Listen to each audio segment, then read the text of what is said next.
예, 안녕하십니까. 서울대학교 통일평화연구원이 주관하는 제35차 평화포럼에 온라인으로 참석해 주신 여러분들께 감사드리고 또 모두 환영합니다.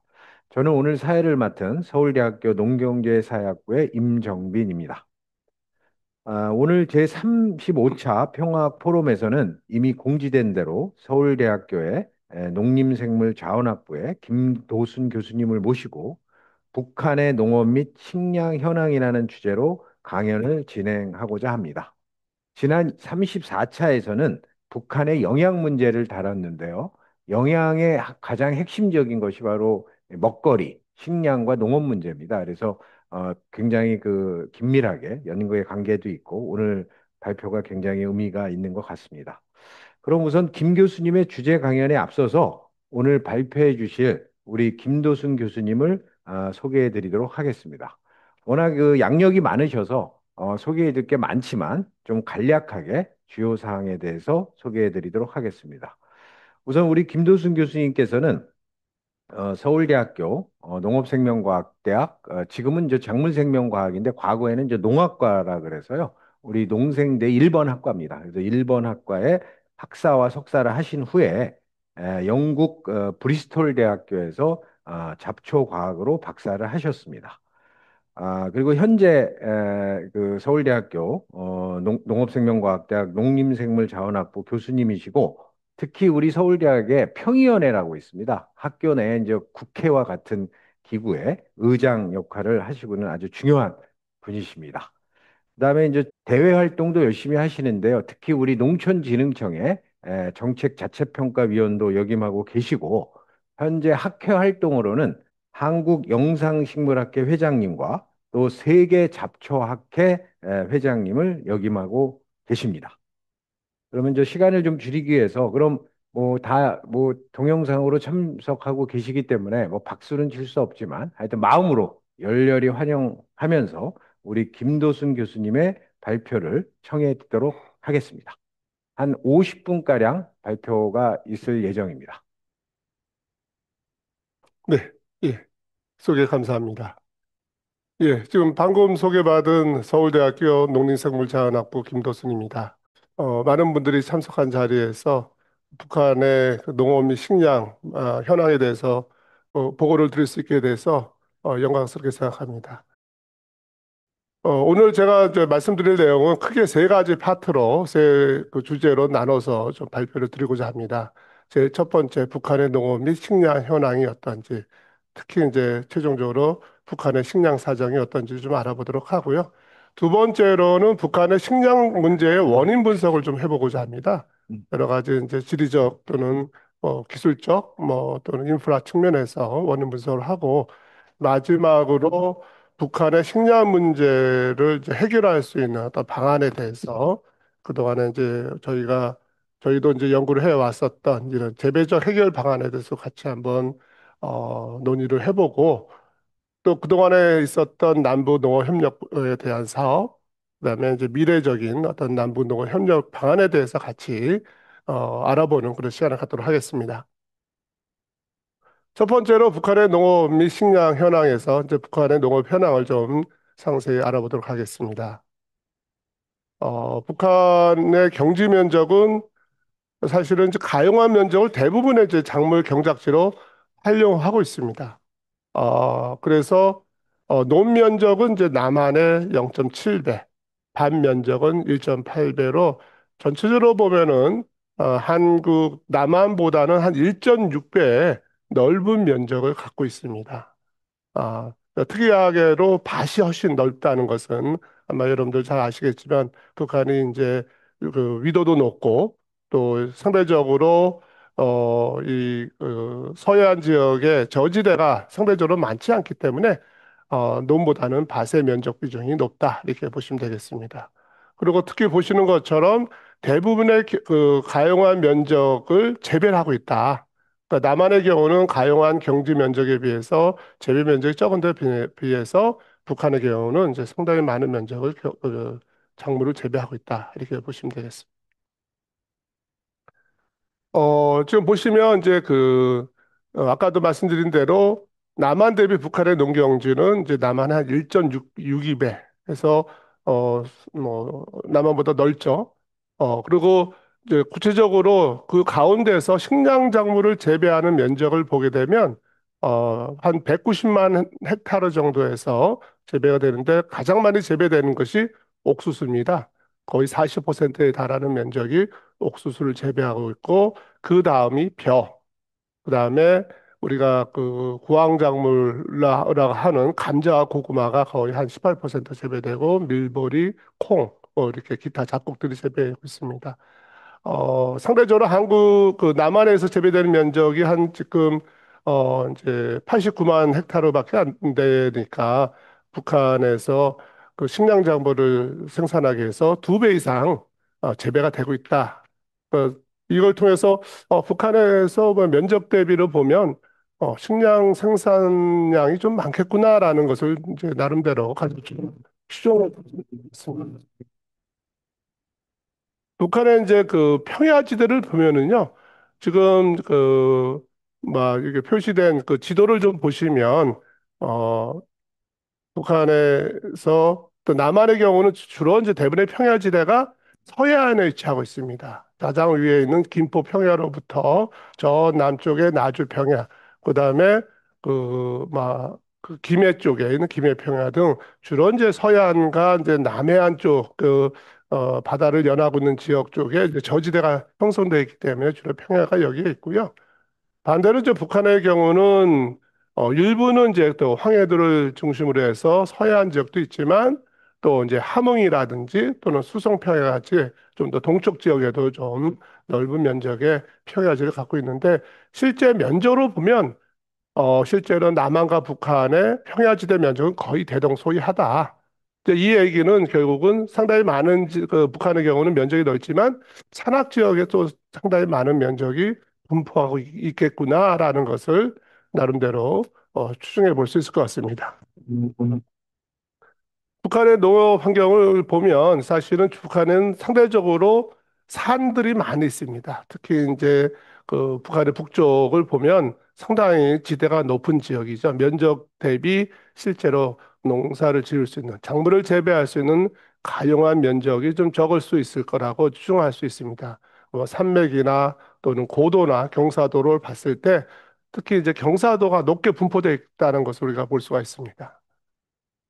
그래서 고도는 북한이 부로 막 높고 경사도는 남과 북이 차이가 별로 없는 그래서 고도로 보면 상당히 높은 적이 있지만 그래서 북한의 고도는 높아도 경사도가 낮아서 실제로 아까 봤듯이 이제 재배 면적이 남한의 1.6배 정도로 면적을 넓게 작물 재배에 활용하고 있다라는 걸 볼 수가 있습니다.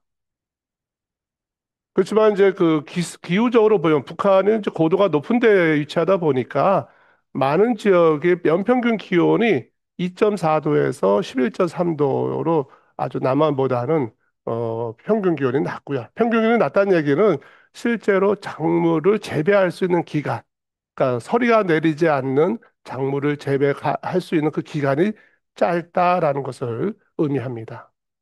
특히 또 중요한 것이 그 작물을 재배하는 데는 물이 제일 중요합니다. 가장 중요한 것이 그래서 강수량이 중요한데요. 강수량도 남한보다 아주 낮습니다. 전체적으로 보면 지역에 따라 편차가 있지만 적은 데는 655mm, 많은데 이제 그래서 황해도나 이런 데한 1500mm 정도로 전체적으로 보면 남한보다는 강수량이 낮은 특성을 갖고 있습니다. 그래서 특히 이제 강수량이 낮는 상태에서 특히 가장 중요한 봄철이 작물을 파종하면서 재배하는 시기인데 이때 가뭄이 아주 작물 재배에 치명적인데요. 북한의 경우는 봄철 가뭄이 아주 빈번하게 발생하고 있습니다. 이것을 극복하려면 결국 인공관계를 통해서 물을 공급해 줘야 되는데 북한이 이제 그런 인프라가 관계 기반이 좀 취약하기 때문에 사실은 봄철에 작물을 적기에 파종하거나 재배하지 못하는 문제점을 갖고 있다. 이렇게 보시면 되겠습니다. 그래서 북한의 봄 강수량을 보면 또 하나 이제 평년에 비해서 21세기 들어서 전체적으로 보면 봄 강수량이 지역의 편차 없이 전체적으로 감소하고 있는 경향을 보고 있습니다.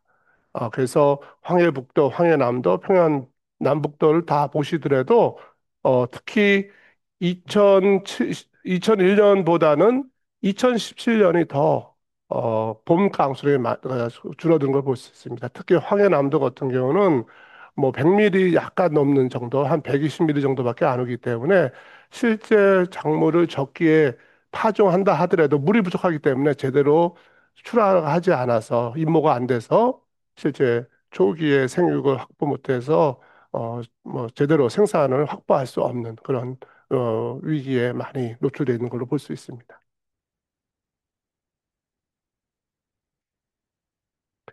또한 이제 북한의 농경지 환경을 보면은요, 특히 이제 우리가 농업에 있어서 토양이 아직도 중요합니다. 당연히 토양의 비옥도가 중요하겠죠. 여기에 보면 북한의 저 주요한 농장들의 데이터, 이 데이터는 뭐 최근 데이터가 아니라 사실 우리가 정보를 확보하기 어렵기 때문에 과거 이제 남북한의 뭐 방문이나 협력이 좀 활발했었던 그 당시 얻었던 정보를 가지고 좀 비교할 수밖에 없는데요. 당시의 데이터를 보더라도 뭐 논의 경우 삼일포 협동농장, 밭에 금천리 협동농장, 송도리 협동농장 이 데이터를 보면 이렇게 빨갛게 표시된 것처럼 전체로 유기물도 낮고요. 유효인산도 낮고 그다음에 치환성 양이온이라는 칼슘, 마그네슘도 전체적으로 낮습니다. 그러니까 그 얘기는 사실 이제 여기 협동농장이라고 하는 것은 그래도 그 북한에서는 대표적인 농장이죠. 우리나라가 가서 그 정보를 얻었다는 얘기는 나름대로 그래서 북한에서는 그래도 좀 대표적으로 잘하고 있는 농장의 데이터라고 볼 수 있습니다. 그럼에도 불구하고 우리 남한의 일반적인 그런 토양의 비옥도에 비해서는 아주 현저히 불량하구나라는 것을 확인할 수가 있습니다. 그러면 이러한 북한의 환경에서 과연 북한의 식량 현황은 어떨까? 아, 면적은 넓은데 여러 가지 고도가 높아서 상대적으로 작물을 재배할 수 있는 기간도 짧고 가뭄도 빈번하게 발생하고 그다음에 비옥도가 떨어지는 환경에서 식량 현황은 어떤지 좀 알아보도록 하겠습니다. 결론적으로 말씀드리자면 남한 대비 농경지는 넓으나 생산성 또는 생산량은 남한의 50% 수준에 불과하다. 식량작물에 대한 얘기가 되겠습니다. 왼쪽의 그래프에서 보는 것처럼 식량작물은 남한 대비 53% 불과하고요. 더 나아가서 채소, 과일, 축산물의 경우는 훨씬 더 낮습니다. 15%에 불과합니다. 사실 채소 과일은 사실은 북한 주민들의 바이타민이나 미네랄 그래서 영양적인 측면에서 아주 중요한 것이 되겠고요. 그다음에 축산물이라는 것은 단백질 공급원으로서 아주 중요한데요. 식량작물도 낮지만 채소 과일 축산물의 공급이 아주 낮다. 결국은 영양학적으로 북한 주민들이 아주 취약한 상태에 노출되어 있다는 것을 보여주고 있습니다. 오른쪽의 그래프에서 보신 것처럼 각 작물별로 수량성을 보면 어, 쌀의 경우는 쌀과 옥수수, 감자, 밀보리, 콩, 기타 작곡을 되는데요. 전체적으로 남한에 비해서 아주 낙후된 걸 볼 수 있습니다. 그나마 쌀은 논에서 물이 담수한 상태에서 하기 때문에 상대적으로 양분에 대한 어떤 그런 부족분에 대해서 그 수량 감소가 적지만 나머지 밭작물의 경우는 수량성이 아주 낙후된 걸 볼 수 있습니다. 그래서 수량성이 낮다는 걸 볼 수가 있고요. 특히 이제 이런 북한의 이런 식량 생산이 아주 급격하게 떨어졌던 것은 90년대에 발생됐던 대홍수, 우리가 소위 말하는 이제 대홍수 이후로 발생하는 이제 고란의 행군, 그 시기가 아주 중요한 시기가 되는데요. 바로 이때 그 정말 대홍수로 농지 및 생산 기반이 붕괴됐습니다. 한번 이 대홍수를 통해서 논과 밭이 토양이 다 쓸려 내려간 거죠. 그리고 논둑이나 밭둑이 붕괴되고 그러다 보니까 이제 그거를 복구를 적기에 하지 못하니까 그 이후에 또 여러 가지 어떤 뭐 제재라든지 또는 고립되면서 외부에서의 어떤 지원들이 좀 수월치 않다 보니까 생산 기반을 다시 복구하지 못한 상태가 지속됐습니다. 그래서 이렇게 기반이 붕괴되고 회복 불능이 오래되면서 우리가 잘 아는 고난의 행군이 시작이 됐던 거죠. 또 하나 이제 중요한 것이 바로 이런 붕괴 가운데서도 특히 이제 유엔의 경제 제재나 또 이에 따라서 필요에 의한 농약의 공급이 아주 취약한 상태에 오랫동안 노출됐습니다. 그래서 이 가운데 있는 표를 보시는 것처럼 그 이후에 그 쌀이라든지 옥수수의 경우는 생산성이 거의 뭐 엄청나게 떨어진 걸 볼 수가 있습니다. 그래서 옥수수는 4톤 이상 하던 것이 1톤까지 줄어들게 되고 쌀도 3톤 이상 되던 것이 1톤까지 3분의 1, 4분의 1로 아주 낮아지게 되고 근데 사실 아까도 우리가 재배 면적을 보시는 것처럼 옥수수가 쌀이 1번, 2번 작물이거든요. 식량 작물인데 이 생산성이 거의 3분의 1 이상 줄어들었다는 얘기는 엄청난 식량 기근을 유발하는 원인이 되었다고 볼 수 있습니다.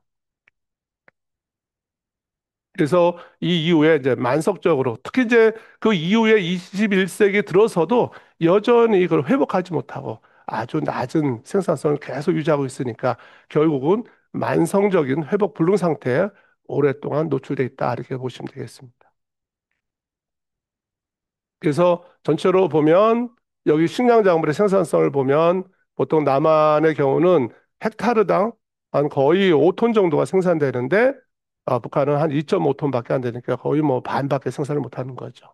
벼의 경우는 그나마 좀 높아서 73%, 옥수수 86% 생산하고 있는데 콩은 뭐 60%도 안 되고요.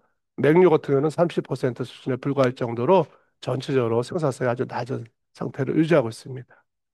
그러니까 이러한 어떤 낮은 식량 생산으로 인해서 북한의 식량 사정이 당연히 좋을 수가 없겠죠. FAO에서 이제 바라보는 1인당 연간 필요 식량은 175kg으로 이제 산정을 하고 있습니다. 그래서 이거를 이제 오른편에 보시는 바와 같이 그 175g을 각 작물별로 북한의 이제 재배 면적을 고려해서 좀 나눠보면 옥수수 재배 면적이 제일 크니까 옥수수에서 한 82kg 먹고 쌀에서 한 63kg, 밀보리에서 8.5kg, 잡곡에서 6kg, 감자에서 10kg, 홍에서 5kg. 뭐 이렇게 해서 합쳐서 171kg을 이제 산정해서 실제 북한의 인구 대비 어느 정도가 이제 부족한지를 한번 산출해 보고자 합니다. 실제로 이제 그 세계 식량 기구 월드 푸드 프로그램에서 2020년도에 말하기를 북한 전체 인구의 40%인 1천만 명이 불안정한 식량 공급으로 영양 부족 상태에 있다. 그래서 지원이 필요한 사람이 1,040만 명, 그래서 이 가장 중요한 것이 최우선으로 필요한 부분이 바로 식량 부분이다라고 말하고 있습니다.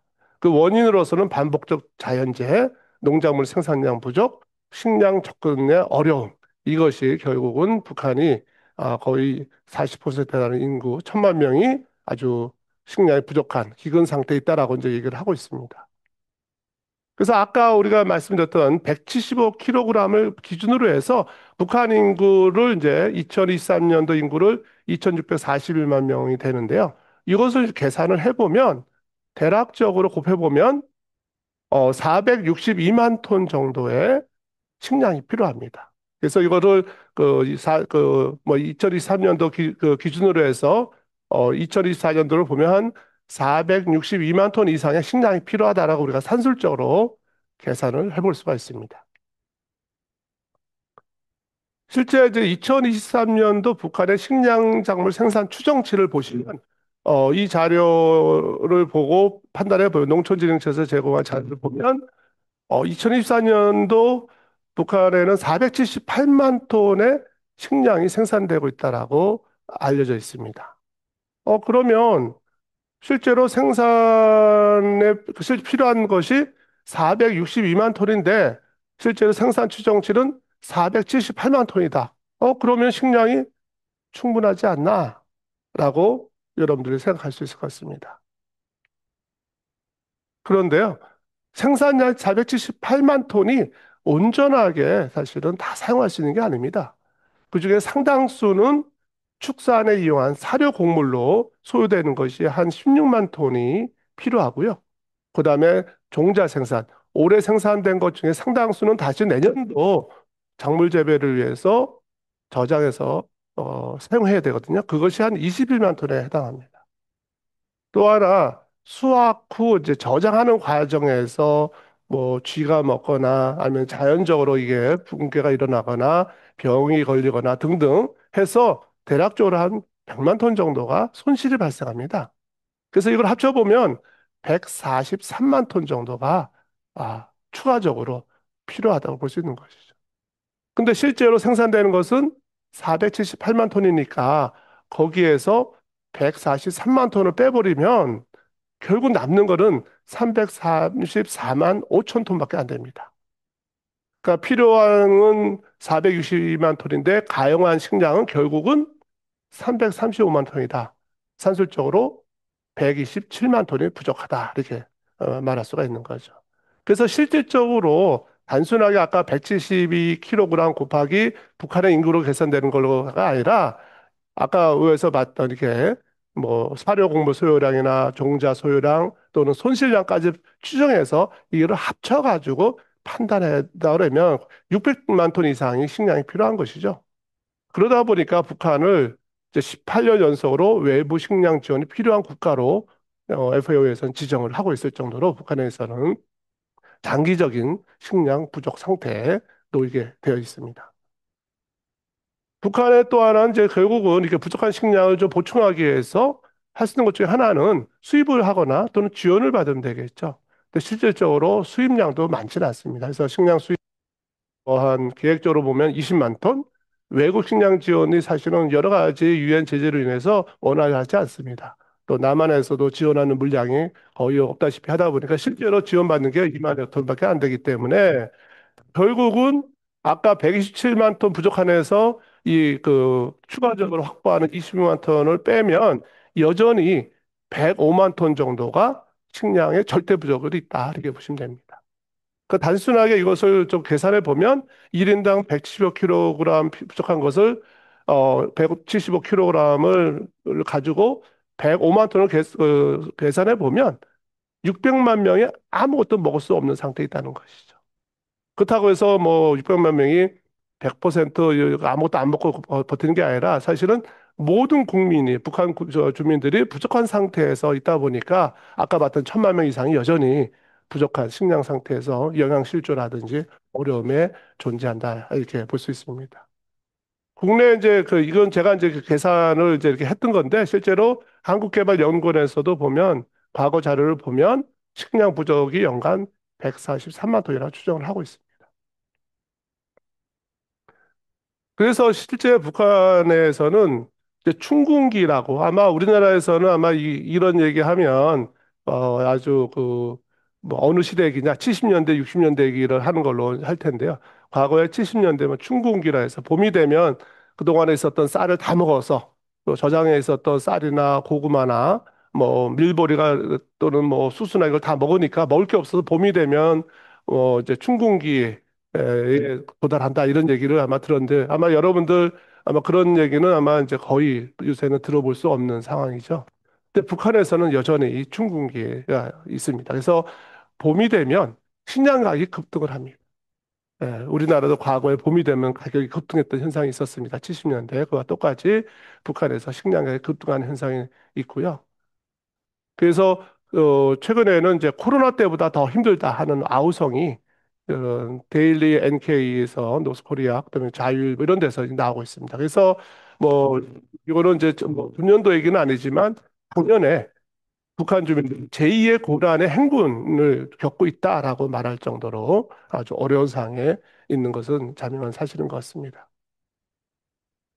이거를 FAO 자료를 가지고 좀 분석을 해보면 북한은 열량 공급 측면에서 보면 그 에너지 공급, 식량을 통해서 얻는 열량 공급을 보면 21세기 초반 2003년, 5년 사이에는 92% 정도 공급을 받았다고 합니다. 필요한 양에. 근데 지금은 83%밖에 공급되지 않다고 하니까 지난 한 십수년간 도리어 열량 공급, 식량 사정이 더 악화됐다라는 것을 알 수가 있습니다. 또한 아까도 우리가 봤듯이 북한의 또 하나 문제가 이제 그런 채소라든지 단백질 공급원이 좀 부족한데요. 어, 그것도, 과거에는 한 60g 정도를, 공급받았는데 지금은 53g밖에 공급되지 않을 정도로, 요 단백질도 공급이 좀 더, 악화되고 있는 상황인 것 같습니다. 그러다 보니까 북한 인구에서 이제 영양결핍 상태에 있는 인구가 지속적으로 증가하고 있습니다. 그래서 2000년대 초반에는 780만 명에 달하던 것이 2022년 당시로 보면 1140만 명이 영양결핍 상태에 있다. 그러니까 인구의 거의 46%가 영양결핍 상태에 있다라고 알려져 있습니다. 이제 그러다 보니까 북한에서는 식량 문제를 이제 강조한 다양한 이제 선전전을 벌이고 있습니다. 그래서 지금 보시는 것처럼 지금 여기 사진에 보이는 것들은 이제 잡초를 방지하기 위해서 지금 긴 막대에 앞에는 이제 잡초를 제거해서 쑥 밀고 가면 이제 잡초가 엉켜서 이제 제거하는 것들인데요. 뭐 이런 식으로 대부분이 이제 손으로 할 수밖에 없는 직접 인력을 투입해서 해야 되는 어, 이런 생산성을 증가하기 위해서 하는 전투적인 전투 목표를 결사의 의지로 기어이 관찰하리라 하는 이런 구호를 바탕으로 해서 좀 더 주민들의 농민들의 어떤 식량 생산에 대한 노력을 독려하는 것을 많이 볼 수가 있습니다. 그래서 여기 빨갛게 되어 있는 것처럼 농사를 잘 짓는 것은 현식이 최중대시하고 최우선적으로 해야 할 전투적 과업이다라고 하고 있고요. 또 마지막 줄에 보면 우리는 어떻게 하나 제 땅에서 제 힘으로 농사를 잘 지어 식량 문제를 반드시 해결해야 한다라고 이렇게 선전전을 하고 있습니다. 그만큼 북한에서의 식량난은 아주 시급한 상황이다. 이렇게 우리가 인식할 수 있을 것 같습니다. 또한 이제 이것을 계속 해결하기 위해서 결국은 북한에서 또 내세운 것 중에 하나가 농업의 과학화. 그래서 농업의 과학화에 사활을 건 그런 시도들을 볼 수가 있습니다. 그래서 우리 당이 밝힌 농업 발전의 5대 요새에 관한 사상을 다시금 새기자 하고 있는데 구체적으로 보면 우리 품종을 육성하자. 농사의 과학과 숫자와 디지털화 기획을 하자. 새 땅을 찾자. 그러니까 농사 짓지 않는 하지만 농사 지을 수 있는 새로운 땅을 더 찾자. 그다음에 저수확지를 개선하자. 그러니까 저수확지라는 것은 우리 저수지를 말합니다. 물을 저장하는. 실제 북한의 또 하나 문제가 사실은 관계 기반이 아주 낙후되어 있다는 겁니다. 물이 부족하니까 당연히 농사 지을 수 없겠죠. 그래서 저수확지를 개선하자. 그다음에 농업부에 대한 당적 지도를 강화하자 하는 것이 2024년도 5월 노동신문에서 나와 있던 내용들입니다. 그래서 북한에서는 모내기 처리되면 이제 전 국민들, 농민들을 중심으로 해서 정신무장하기 위해서 농사의 국가의 사활을 살렸다라고 하는 이런 선전전을 좀 강화하고 있습니다. 그래서 모든 역량을 총동원해서 총집중하여 모내기를 제철에 질적으로 끝내자. 사실 모내기를 제철에 질적으로 끝내자 아주 중요합니다. 특히 북한은 겨울이 빨리 옵니다. 모내기가 늦으면요. 제철에 수확을 못 한다는 얘기고, 그러면 사실은 생산성이 엄청 떨어집니다. 벼가 익기 전에 서리가 오면, 이거는 뭐 벼가 생산성이 뭐 완전히 급전직할 수 있기 때문에, 특히 이제 북한은 아까 말씀드린 추우니까 작물을 재배할 수 있는 게 짧습니다. 남한보다. 그래서 아주 모내기를 제철에 하는 것이 아주 생산성을 유지하는 데 아주 중요한 요소라고 할 수 있습니다.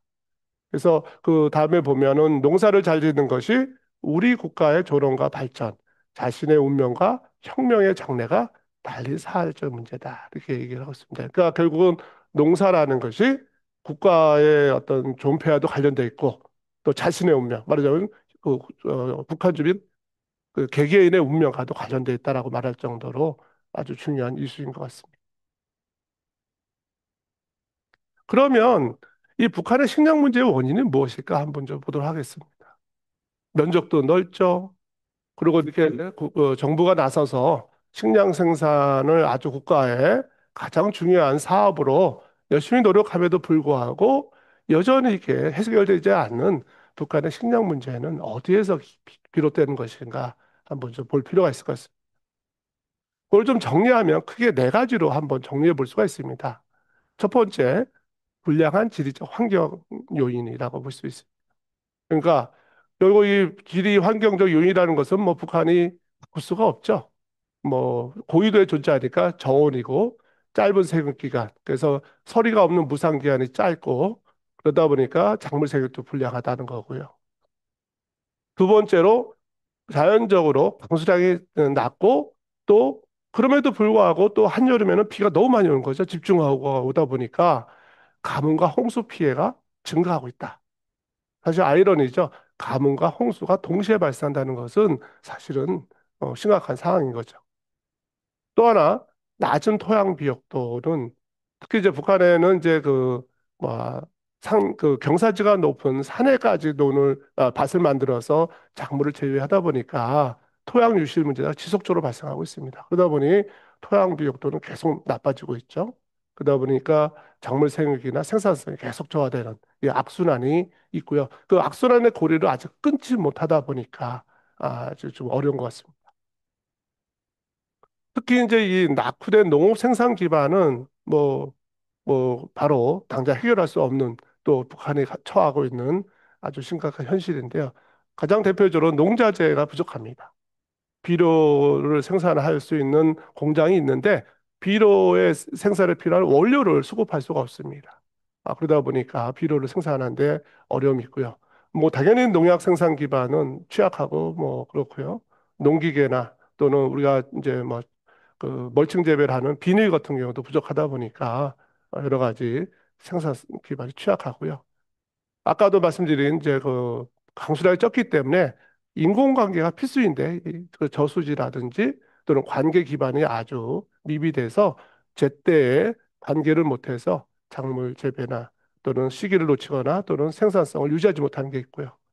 특히 이제 땅이 부족하니까 계속 산으로 가용한 산들은 다 밭으로 바꾸고 있습니다. 그러다 보니 살려면 황폐가 계속 악순환되죠. 거기에 홍수가 오면 그 토양 유실이 되고 또 가뭄이 되면 또 산이니까 사실 가뭄 피해도 더 크게 되는 거죠. 그래서 토지 생성이 낮다. 이렇게 보시면 되겠습니다. 또 하나 이제 농업 생산 기술적인 측면에서 보면은 뭐 이 환경에 맞는 재배 기술이 필요하거든요. 어쩌면 남한보다 북한의 환경이 더 나쁘기 때문에 이에 맞는 최적 재배 기술이 필요한데 이것이 전혀 준비되어 있지 않습니다. 특히 이제 육묘 이식이나 물 관리를 잘 해서 여러 가지 이런 북한의 환경에 적응을 해야 된다 이런 기술도 미흡하고 특히 이제 저온이나 한발 피해를 경감할 수 있는 재배 기술 미흡하다 이렇게 보시면 되겠습니다. 뭐 네 번째 사회적인 요인이라는 것은 뭐 북한이 갖고 있는 어떤 고질적인 문제이기 때문에 뭐 이것은 뭐 본 발표에서는 구체적으로 다루지는 않겠습니다. 그러면 좀 더 구체적으로 지리적 환경 요인을 좀 보겠습니다. 아까도 말씀드렸던 것처럼 북한은 남한에 비하면 기온이 낮습니다. 그래서 재배 가능한 게 짧다. 그래서 그것이 가장 큰 문제점 중에 하나입니다. 그래서 여기 보시면 표에도 보는 것처럼 남한과 북한의 평균 기온을 보면 남한의 평균 기온은 12.8도인데 북한의 평균은 8.9도입니다. 그러니까 4도씨 차이라는 것은 엄청나거든요. 연간으로 따지면 365 곱하기 4도씨라고 하면 엄청난 차이가 있는 거죠. 또 하나 이제 그 강수량을 보시면 강수량은 남한은 1300ml 정도 옵니다. 평균적으로. 근데 북한은 900ml 정도밖에 안 됩니다. 그래서 남한의 강수량, 북한의 강수량은 남한의 70%에 불과하고요. 특히 관심을 가져야 될 것이 바로 봄의 강수량입니다. 봄에 남한의 강수량은 200, 죄송합니다. 240 밀리미터 정도 되는데 북한은 140 정도밖에 안 됩니다. 그래서 봄의 강수량은 남한의 60%에 불과합니다. 그래서 봄에 잦은 가뭄 피해가 발생되고 적기 재배가 불가능한 상황에 놓이게 됐다. 이렇게 보시면 되겠습니다. 또 하나 이제 북한은 춥습니다. 고위대에 속하죠. 여기 지도에서 빨갛게 표시된 것은 다 작물 재배가 거의 쉽지 않은 재배가 불안전한 지역이 되겠습니다. 그것이 상당히 많은 면적이 포진하고 있죠. 면적은 넓지만 실제로 작물 재배에 어려움이 있는 지역들이 상당히 많다. 이렇게 보시면 되겠습니다. 그래서 특히 장지나 풍산, 해산, 삼지연 같은 경우는 사실은 거의 재배 가능 횟수가 거의 없다라고 보시면 되겠고요. 뭐 김책, 청진, 선봉, 중강의 경우도 재배 가능 횟수가 거의 뭐 5, 60%밖에 안 될 정도로 아주 재배 불안정한 상태에 놓여 있습니다. 그래서 여기에서는 다모작 재배가 어렵고요. 그러니까 1년에 이제 우리가 남한에서는 작물이 여러 번 재배하는 경우가 있습니다. 그래서 우리가 다모작을 하는데 다모작 재배에 한계가 있고 월동 작물 재배도 한계가 있습니다. 월동 작물이라는 것은 가을에 파종하고 겨울이 지난 다음에 봄에 자라서 여름에 수확하는 작물입니다. 대표적으로 밀보리인데요. 겨울이 너무 추우면 가을에 파종한 것이 월동을 못합니다. 겨울을 이겨내지 못해서 그러다 보니까 이제 그런 작물의 재배도 한계가 있다. 이렇게 보시면 되겠습니다. 또 하나 이제 북한의 또 환경 중에 가장 또 중요한 것은 아까도 보셨듯이 봄과 가을의 강수량이 아주 낮습니다. 우리 그 해주나 양덕의 강수량을 보면요. 실제 증발산 양은 실제로 필요한 양이고요. 그 빨갛게 표시된 유효 강수량은 실제 어, 강수를 통해서 또는 관계를 통해서 공급되는 그 특히 이제 강수니까 그 강우량으로서 비로 보충이 되는 공급량이라고 보시면 되는데요. 지금 그 빨간 선이 파란 선 밑에 있다는 얘기는 실제로 물이 부족하다는 얘기죠. 가뭄이 발생하는데 봄과 가을에 그 현상들이 많이 있습니다. 그래서 특히 봄 가뭄은 작물 재배에 치명적인 그래서 인공관계가 필수다 이렇게 보시면 되겠습니다. 그다음에 두 번째로 볼 것이 바로 낙후된 생산 기반이 되겠습니다. 우리가 이제 작물의 생산성은 이게 다섯 가지 요소에 의해서 결정된다고 보시면 됩니다. 좋은 품종, 종자가 있어야 되고요. 그다음에 비료가 있습니다. 그다음에 작물을 보호하는 병이나 해충이나 잡초로부터 보호하는 농약이 필요합니다. 그리고 당연히 물이 필요하죠. 자연 강우에 100% 의지할 수는 없기 때문에 이런 관계 기반이 아주 중요하고요. 이것이 결국은 이제 농경지를 기반으로 이루어지는 겁니다. 농경지의 비옥도나 농경지의 면적 이런 것들이 결국 또 중요하겠다고 볼 수 있습니다. 결국 이 다섯 가지 요소가 균형 있게 이루어졌을 때 결국은 저기 그 면적과 같이 아주 연한 하늘색으로 표시된 그 면적이 결정되는 것입니다. 어느 하나가 부족하면 그에 따라서 생산성은 아주 그 전치가 떨어지게 된다는 얘기죠. 첫 번째로 북한에는 물 부족이 아주 심각합니다. 그 이유는 실제로 이제 관계 기반이 부족하기 때문에 그렇죠.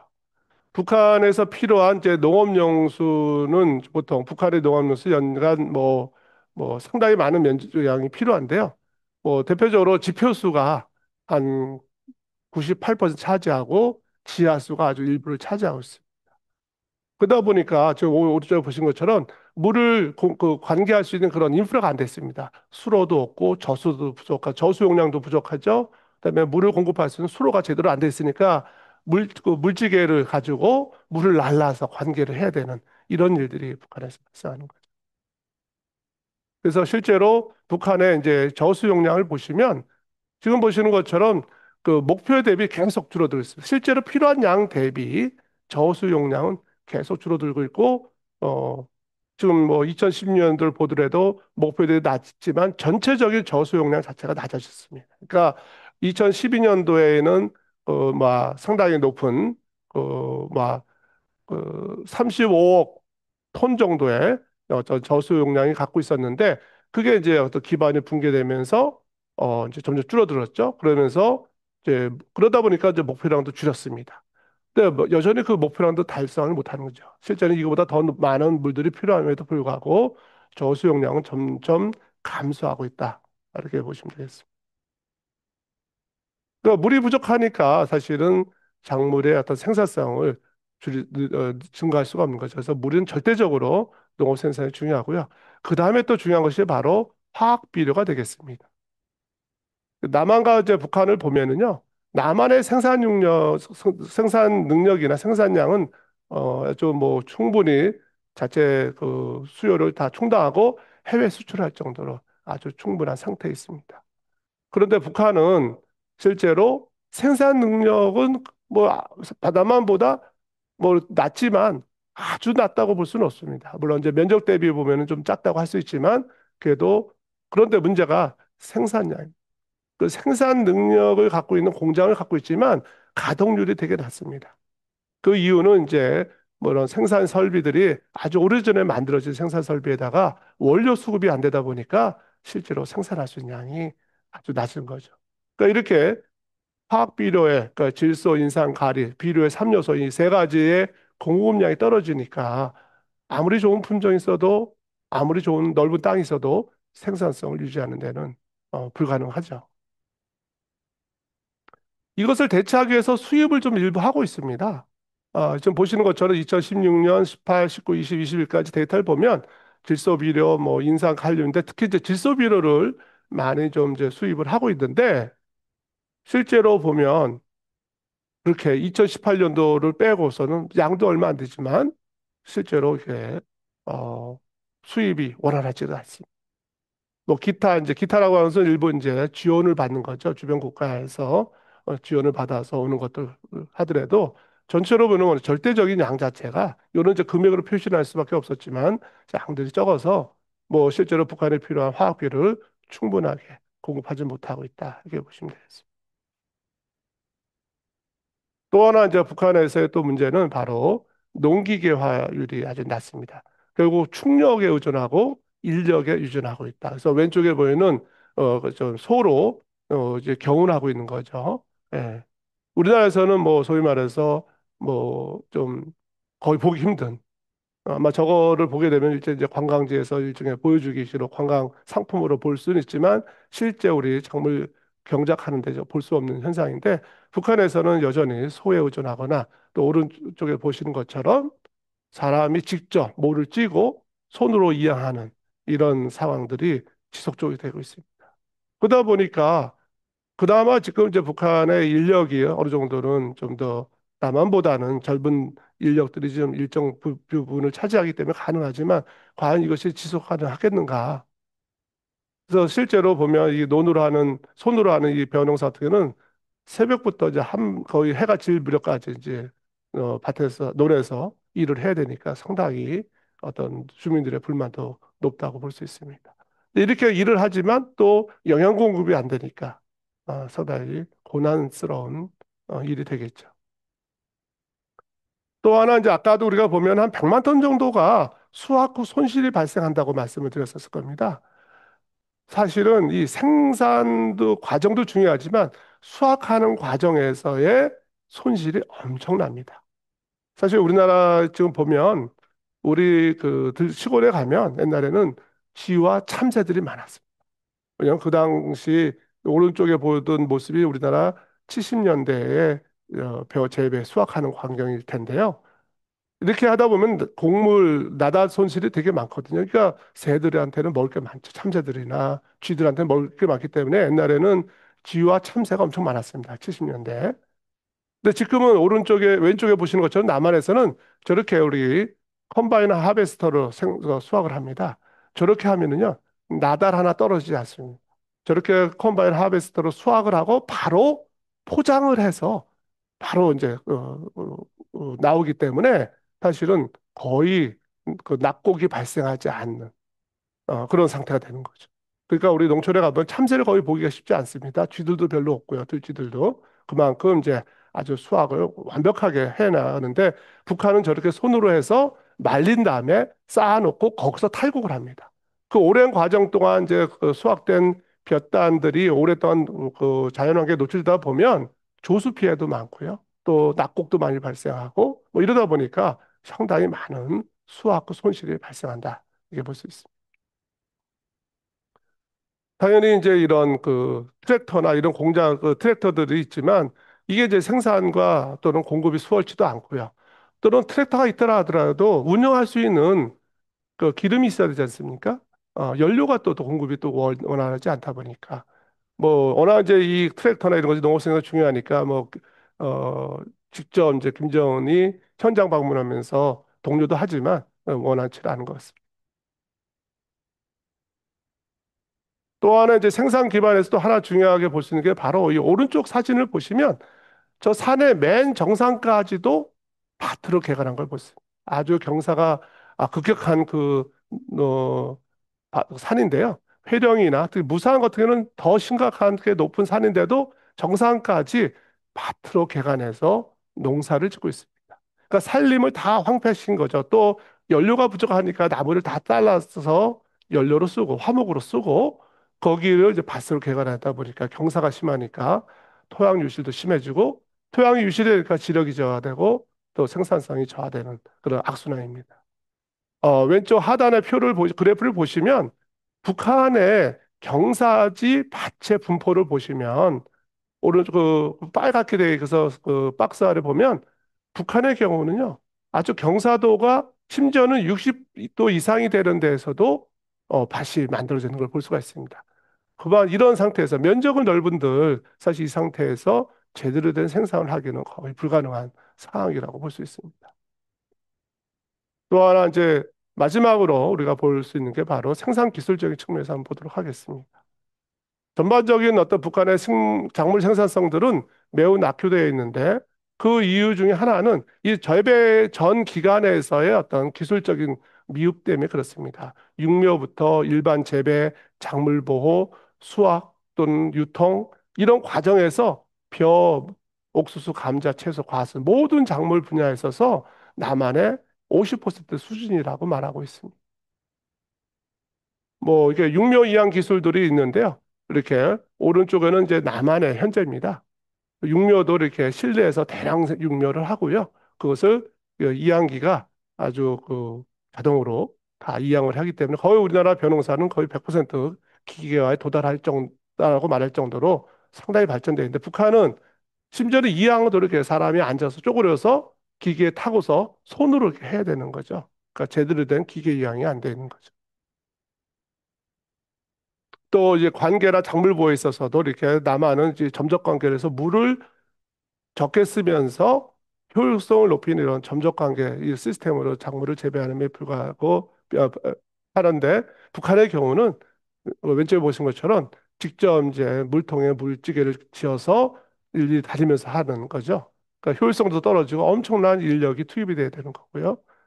왜 작물 보호 측면에서 뭐 그 남한에서 요새는 드론을 이용한다든지 무인 헬기를 이용해서 약재 살포가 아주 많이 확대되고 있는데 북한은 여전히 사람이 배부식 분무기로 이렇게 뿌리거나 사실 그나마 이것도 농약이 공급이 충분하지 않기 때문에 많은 경우는 농약을 살포할 수 없는 형편에 그래서 병해충 피해가 있어도 감내해야 되는 또는 잡초의 경우는 손으로 직접 방제를 해야 되는 그런 상황이 있습니다. 이건 이제 저희가 이제 그 연구를 했던 겁니다. 그래서 실제로 그러면 이제 북한의 이 낮은 생산성의 원인이 무엇인지를 저희가 갭 어나리시스를 했습니다. 그 요인별로 해봤는데요. 물이 부족해서 그런 것인지 질소에서 부족해서 그런 것인지 아니면 이 두 가지 때문에 그런지를 우리가 감자를 가지고 해봤습니다. 감자는 이제 봄 감자가 있고 여름 감자가 있습니다. 그래서 봄 감자가 얼리 시즌이고 메인 시즌이 여름 감자인데요. 보시는 바와 같이 봄감자의 수량이 좀 떨어집니다. 가뭄 시기이기 때문에. 그래서 수량 감소의 원인을 보니까 보시면 여기서 실제로 우리가 이제 가용한 수량에 비해서 현실적 일들은 되게 낮습니다. 되게 보면은 거의 뭐 80%가 정도 낮은 수준을 띄고 있는 거죠. 그러니까 한 20%밖에 생산을 못한다는 얘기죠. 실제 가용한 일들에. 그랬을 때 그 원인 중에 보면 물에 대한 원인은 봄에는 좀 큽니다. 봄감이 심하니까 여름에는 비가 많이 오니까 물이 원인이 안 됩니다. 근데 더 중요한 것은 바로 질소비료입니다. 질소비료는 봄감자든 여름감자든 아주 수량에 아주 지대한 영향을 미치고 있다는 걸 볼 수 있습니다. 그다음에 그래서 저희가 관계를 개선했을 때 질소 시비 개선했을 때 어떻을까를 한번 추정해 보았습니다. 그래서 그래서 관계 방법을 개선했을 때 보면 여기에 그 상당히 관계와 질소 시비를 개선하면 상당히 많은 개선이 좀 가능하겠구나라는 걸 볼 수가 있고요. 예. 어, 그다음에 그 질소 시비 방법에서도 질소 시비만 개선하더라도 수량에 있어서의 어떤 그 개선이 충분히 가능하다 이렇게 볼 수가 있습니다. 그래서 어, 그, 그 관계와 특히 이제 질소 시비만 개선하더라도 수량 개선 효과가 아주 크다고 볼 수가 있고요. 거기에 관계까지 개선된다면 북한의 생산성은 많이 개선될 수 있다라고 기대할 수 있습니다. 그러면 마지막으로 그러면 북한의 식량 문제를 어떻게 해결할 것인가에 대한 방법들을 한번 좀 제시해 보고자 합니다. 첫 번째로는 제가 이제 작물 재배 생리를 하기 때문에 재배적 관점에서 한번 방안을 한번 모색해 보고요. 그다음에 협력 사업에 대해서 한번 얘기해 보겠습니다. 북한은 춥습니다. 그리고 물이 부족합니다. 그렇기 때문에 결국 춥다는 얘기는 재배 가능한 면적과 기간이 짧다는 얘기죠. 결국은 이런 환경에서는 그, 막, 그 재배 그 지역을 확대하기 위해서 재배 작기를 좀 더 짧은 작기의 작물을 재배할 수 있는 방법, 그로 인해서 재배 지역 확대할 수 있는 방법을 고려할 수 있는데요. 이 상태에서 우리가 해볼 수 있는 것이 첫 번째로 육묘 이식 재배법입니다.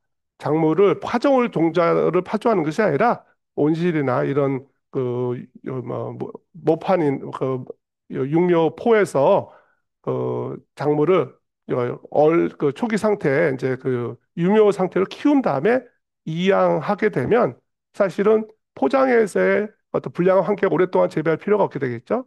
이때 또 거기다가 이제 뭐 비닐이나 멀칭 필름을 이용하면 보온 효과가 있기 때문에 훨씬 더 작물이 잘 자랄 수 있습니다. 그래서 육묘 이식을 하거나 또는 품종적으로 어, 등수기 빨리 되는 그러니까 짧은 기간에 파종하고 빠른 기회에 수확할 수 있는 이런 조수 품종을 도입한다든지 또는 보온 육묘나 멀칭 재배를 한다든지 비닐이나 이걸 이용해서 멀칭 재배하게 되면 이런 환경의 한계를 극복할 수 있습니다.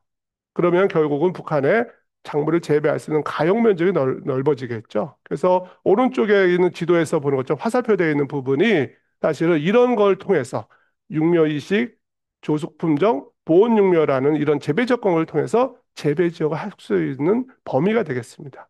그래서 지금 보시는 바와 같이 상당히 넓은 면적의 작물 재배가 가능해지도록 하는 이런 재배적 방법을 통해서도 우리가 많은 해결할 수 있다고 보여지고요. 아까 제가 보여드렸던 것처럼 관계라든지 질소 시비 방법을 개선을 통해서도 사실은 수량을 많이 개선할 수 있다. 그래서 물론 이제 질소 시비는 뭐 당장 뭐 질소가 필요가 없으니까 사실 근데 이거는 이제 뭐 공급만 좀 더 확보된다면 아주 일시적으로 개선이 될 거라 보여지고 관계는 사실은 많은 인프라 투자가 필요합니다. 그래서 이제 그것도 장기적으로는 결국 질소와 관계 기반이 개선됨으로 인해서 상당히 혁신적으로 생산성을 향상시킬 수 있다고 보여질 수 있습니다. 그 다음에 저희가 한 연구 중에 하나는 사실은 북방 지역의 경우는 이렇게 최근에 축산을 좀 더 독려해서 단백질 공급원을 확보하자 하고 했는데 문제는 이런 곡물 사료를 수입할 수 있는 입장이 아니죠. 그러니까 결국 조사료를 자체 생산해야 되다 보니까 여름에는 식량작물이나 채소를 생산하고 겨울에는 이런 사료작물을 할 수 있는 이 작부체계 연구를 통해서 이제 좀 더 연중 그런 다양한 곡물과 사료가 공급될 수 있는 이런 작부체계 개발이 필요합니다. 그래서 저희가 연구해 본 바로는 시비를 좀만 증가시키고 그다음에 겨울에는 호밀이나 트리를 생산해서 축산에 이용하고 여름에는 이제 감자나 옥수수를 재배하고 또 그 사이사이에 채소 작물을 재배하게 되면 북한 주민이 필요한 단백질원, 그다음에 미네랄이나 비타민원을 좀 더 확대할 수 있는 그러면서도 식량 작물의 생산은 유지할 수 있는 이런 방안들이 좀 마련될 수 있을 거라고 기대를 하고 있습니다. 또 하나 이제 그 가장 아까도 보셨던 것처럼 산에 워낙 이제 토양이 이제 그 산림 황폐가 됨으로 인해서 토양이 보존되지도 않고 또는 지력이 좀 많이 낙후된 걸 볼 수 있습니다. 그래서 경사지 토양을 보존하고 지력 증진을 통해서 생산성을 좀 향상이 필요합니다. 그래서 경사도에 따라서 이제 토양이 얼마큼 유지되는지 그리고 그것을 토양 유출을 막기 위해서 다양한 피복 작물들 뭐 두과에 속하는 이런 배추류라든지 또는 클로버라든지 이걸 심어서 또 질소도 고정해서 그 질소 공급도 하고 토양 유출도 막아줄 수 있고 하는 이런 것들이 필요하겠죠. 그래서 토양 유기물도 증진하고 거기에 또 가능하다면 가축 분열라든지 더 나가서 화학 비료가 공급되면 또 좀 개선하고 특히 이제 석고를 이용하게 되면 토양 유기물을 좀 안정화시킬 수가 있습니다. 그래서 이런 종합적인 방법을 통해서 지력을 증진할 수 있는 이런 것을 저희가 우리 한국에 있는 그 농촌진흥청이 중심이 돼서 아마 이런 연구를 했었던 걸로 알고 있습니다. 이런 걸 통해서 사실은 이제 경사지 토양을 보존하고 지력 증진을 하게 된다면 생산성도 향상될 거라고 보여집니다. 실제 이제 북한의 식량 문제 해결하기 위해서는 그동안에 남북 농업 협력이 지속적으로 이루어져 왔습니다. 뭐 과거에 다양한 이런 민간 단체에서 좀 많은 그 지원 사업을 했었는데요. 이런 사업들이 너무 파편화되다 보니까 지속적이고 체계적이지 못했다는 것이 그런 문제점이 좀 되고는 있지만 그래도 아무튼 많은 노력이 있었다라는 것을 아마 알아주셨으면 좋겠고요. 특히 이제 1차 남북농업협력위원회가 이제 2005년도 개성에서 이루어지면서 협동농장을 통한 시범 사업이라든지 다양한 어떤 그런 사업들이 진행된 걸로 알고 있습니다. 그래서 그렇지만 이제 이런 지원 사업이 주로 이제 남한의 일방적 지원으로 이제 북한의 수용성이 떨어진 경우가 있습니다. 특히 이제 우리가 2000년대 초에 이제 이 벼 온실에서 육묘하는 기술들을 이제 보급을 했는데 당시에 이제 북한에서 그걸 수용을 제대로 안 했습니다. 그러다가 최근에 이제 북한에서 이걸 적절로 수용해서 이제 적용하려고 시도를 하고 있는 것 같습니다. 사실은 이제 이런 것들이 좀 더 잘 그 의사소통과 또 북한의 어떤 현실적 상황들에 대한 이해가 충분히 있었다면 좀 좋았을 텐데 아마 그런 정보의 교류가 원만치 않다 보니까 그랬던 것 같습니다. 그래서 이제 과거 농업 협력을 보면 북한 농업 환경 및 재배 정보가 좀 없었고요. 북한의 협동농장 체제에 대한 인식도 부족하고 북한이 뭘 원하는지에 대한 인식도 부족하고 결국적으로는 이제 북한 농업에 대한 이해나 준비나 체계 없이 추진됐던 것이 아닌가 생각을 합니다. 그래서 그렇기 때문에 지속 가능한 농업 협력 사업이 되지 못하였다라는 것을 한번 반성을 해봅니다. 최근에 이제 이루어진 사업을 간단히 소개하고 마무리하겠습니다. 한반도 북방 지역 식량 생산성 향상 기술 개발이라는 사업이 2017년부터 2019년까지 농촌진흥청 주관으로 해서 사업이 이루어졌습니다. 그래서 지역별 적응, 북한 지역에 적응하는 품종이나 특성 분석을 좀 해서 북한에 적응할 수 있는 품종도 선발했었고요. 관련된 보고서도 좀 나왔고, 그 다음에 또 지역별 단위 작물 및 작부체계 적응 기술 모형화도 좀 해서 관련된 보고서 나왔고, 또한 토양 관리 기술 및 병해충 방제 모델도 개발했습니다. 그 이후에 이제 2단계 사업이 2020년부터 2023년까지 진행됐습니다. 원래 이 사업이 2024년도까지인데 2023년도에 과제가 조기 중단했습니다. 그래서 이 작업이 뭐냐면 고위도 지역 작물 생산성 향상 기술 개발이라고 해서 했고요. 저도 사실은 이제 오늘 뭐 어, 사회를 보실 임정빈 교수님과 채소 조사를 연계 북한 식량장부 작부체계 기술 개발 사업에 같이 참여를 했었습니다.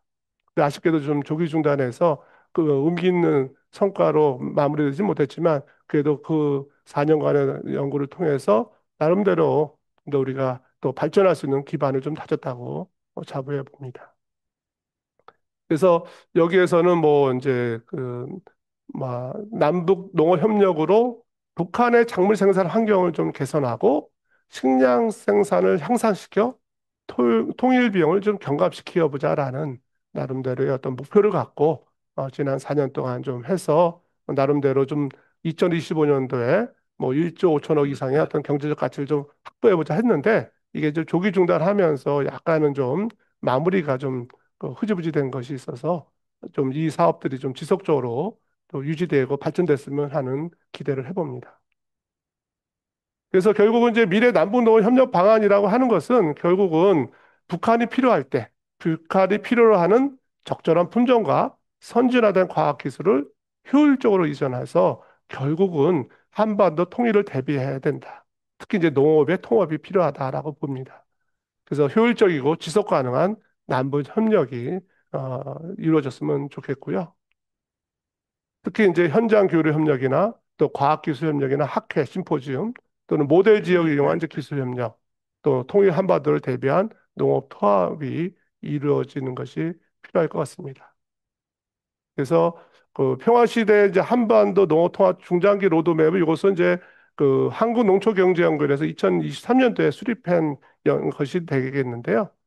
사실 이제 그 단계별로 대북 제재가 유지됐을 때, 대북 제재 완화됐을 때, 본격적인 남북 경제 통합이 됐을 때에 대한 안들을 만들어가고 있고요.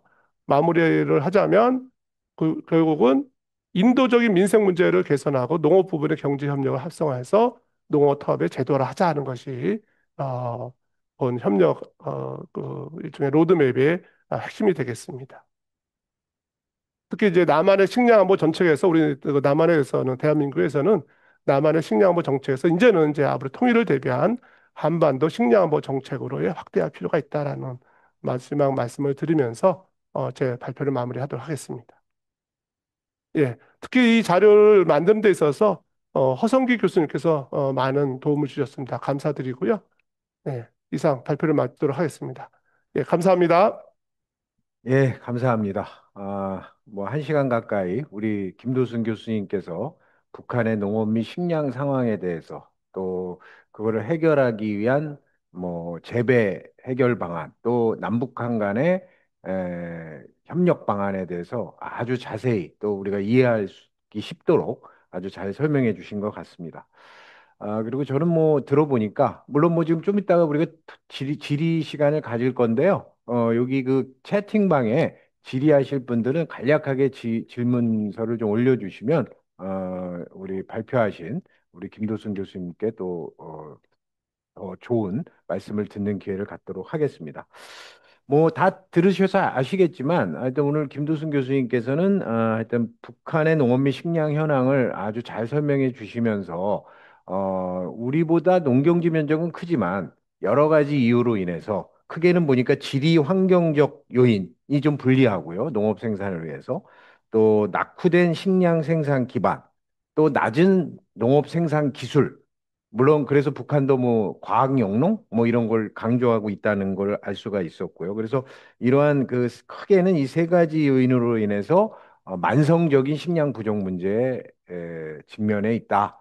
그래서 인구의 40% 이상이 북한 인구의 영양 결핍이나 영양 부족의 고통을 겪고 있는 거로 뭐 국내의 기관별로 뭐그 수치에 조금 차이는 있지만 많은 분들이 영양 문제가 있고 또 이런 걸 해결하기 위해서는 뭐 자체적으로 뭐 이미 많은 진단을 우리 김 교수님이 말씀해 주셨기 때문에 자체적으로 해결할 거 있지만 우리가 또 남북한 간에 지금은 저 북한의 그 핵실험 이후로 국제사회 제재 국면으로 인해서 긴밀한 협력이 이루어지지 않지만 과거에도 있었고 또 현재 또 앞으로 저는 와닿은 것이 우리가 향후 통일 한반도에 대비해서 농업 통합 또 한반도 통일 한반도의 식량 안보 정책 차원에서 앞으로 이러한 남북한 간의 농업 협력이 그 긴밀히 지기를 바란다. 뭐 이런 뜻으로 제가 이해를 했습니다. 굉장히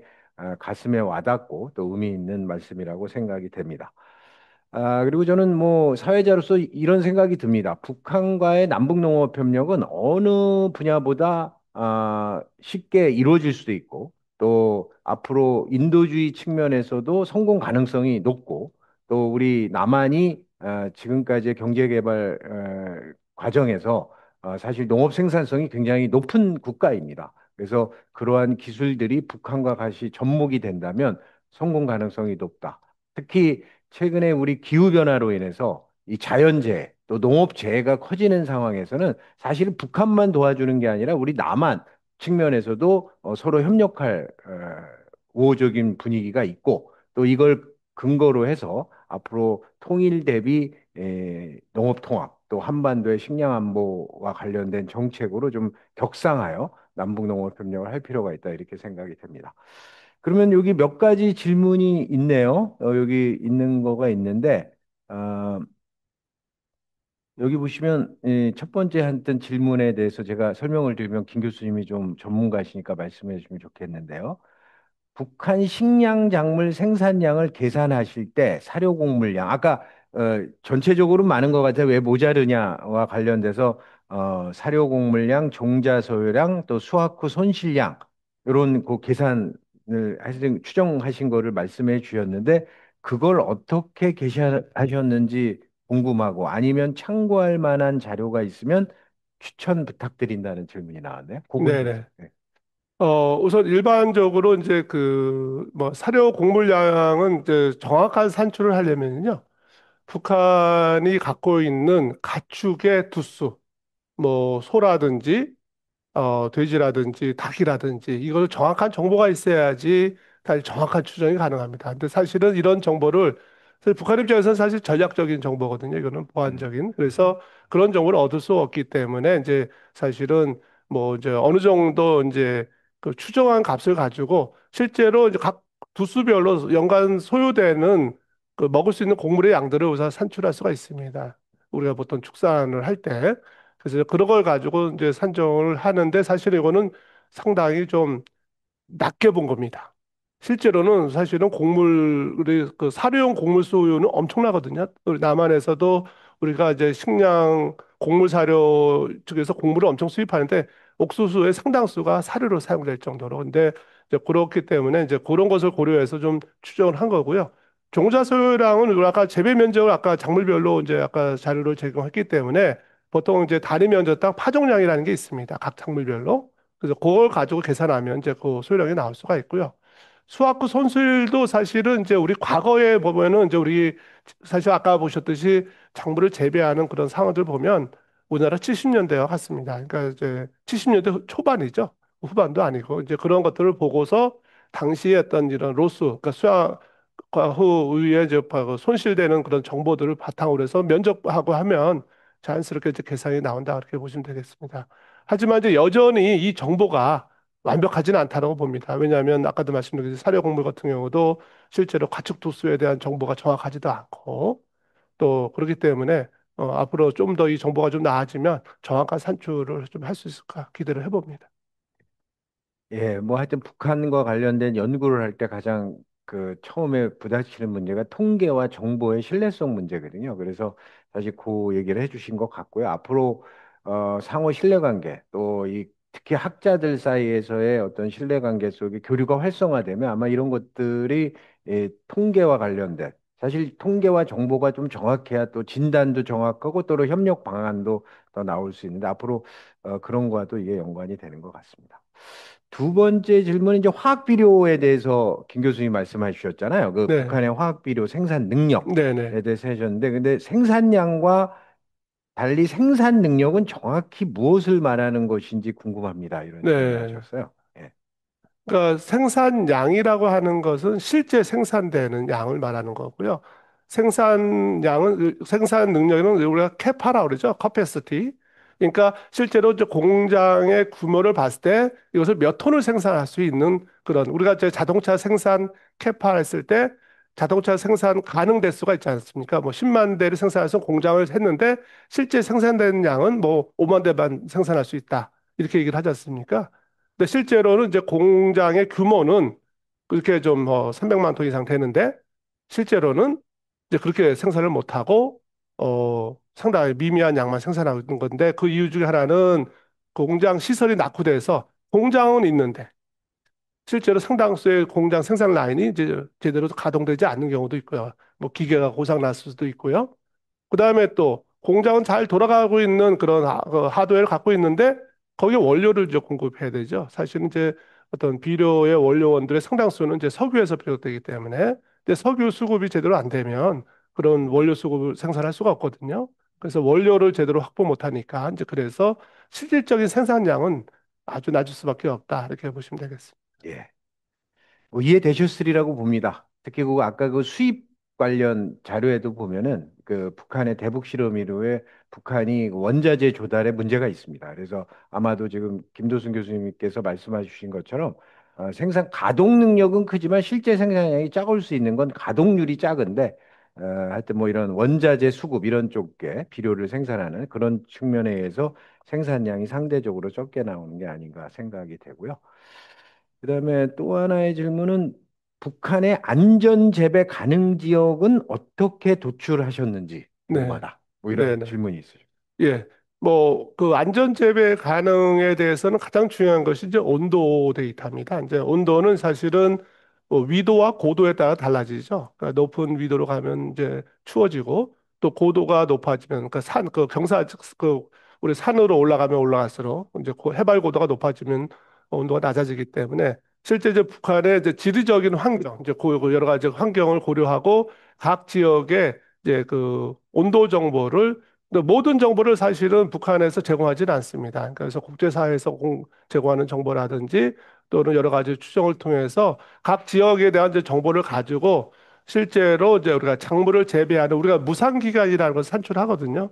그러니까 서리가 내리지 않는 기간, 이제 봄에 서리가 끝나고 가을에 서리가 시작되는 그 사이를 우리가 무상 기간이라고 하는데 그거와 또 그 기간 중에 이제 작물이 그 생육이 가능한 온도 범위 이제 이것을 이제 종합적으로 봤을 때 이제 그것이 일정한 온도 이하다라고 일정한 온도 이하고 일정한 기간보다 짧다라고 하면 거기에서 이제 사실은 식량 작물을 재배하기에는 한계가 있다 이렇게 보는 거죠. 이제 그것을 가지고 우리가 안전한지 안 한지를 이제 그 정도를 또 나눴습니다. 저희가 그래서 그 정도에 따라서 이제 그 주로 이제 북한의 그 북부 지역은 북동 지역에 보면은 뭐 거기는 우리가 알고 있는 뭐 개마고원이라든지 고원지대 같은 건 사실은 해발 고도도 되게 높고 사실은 온도가 낮기 때문에 더군다나 이제 그런 상태에서 또한 이제 문제가 물도 부족합니다.